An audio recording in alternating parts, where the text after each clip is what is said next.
Hello, and welcome to Storytime. Today I am going to read to you Standing Tall, Molly Lou Melon by Patti LaBelle. Molly Lou Melon stood just taller than her dog and was the shortest girl in the first grade. She didn't mind. Her grandma had told her, "Walk as proudly as you can, and the world will look up to you." And so she did. She did. Molly Lou Melon had buck teeth that stuck out so far she could stick pennies on them. She didn't mind. Her grandma had told her, "Smile big, and the whole world will smile with you." And she did. Molly Lou Melon had a voice that sounded like a bullfrog being squeezed by a boa constrictor. She did not mind. Her grandmother told her, "Sing out clear and strong, and the world will cry tears of joy." And so she did. She really did. Molly Lou Melon was often fumble-fingered, but she didn't mind. Her grandma had told her, "Believe in yourself, and the world will believe in you too." And so she did. Then Molly Lou Melon moved to school. She moved to a new town, actually, and had to go to a new school.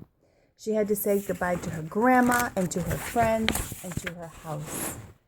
And then she had to start in her new school. Well, let me tell you, on the first day of that new school, she ran into somebody named Ronald Durkin. Yeah, and Ronald Durkin called her Shrimpo on the very first day of school in gym class. When the game started, Molly Lou Melon caught the football. She caught it. She ran under the legs of Ronald Durkin and scored a touchdown. All the children thought, "Wow, she is really, really good." And Ronald Durkin, let me tell you, he felt very foolish. He did.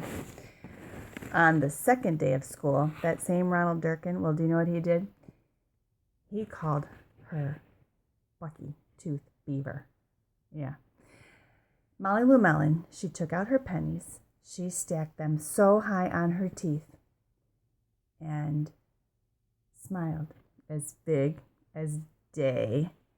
And all the children smiled with glee with her. And Ronald Durkin, well, how do you think he felt? Yeah, you know what? He felt really, really foolish. He really did. So on the next day of school, so now this is the third day of school, Ronald Durkin said to her, "You sound like a sick duck. Honk, honk, honk." Molly Lou Durkin sang out a quack she sang quack so strong and so clear that it made Ronald Durkin somersault backwards, hit his head, and have to go to see the school nurse. All the children cried with joy to be free of Ronald Durkin for the entire afternoon. Ronald Durkin, well, he felt pretty foolish.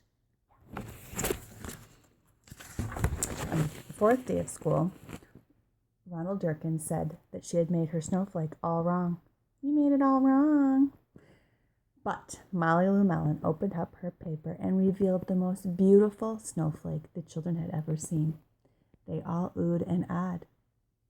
Even Ronald oohed and ahed at her beautiful snowflake. He did.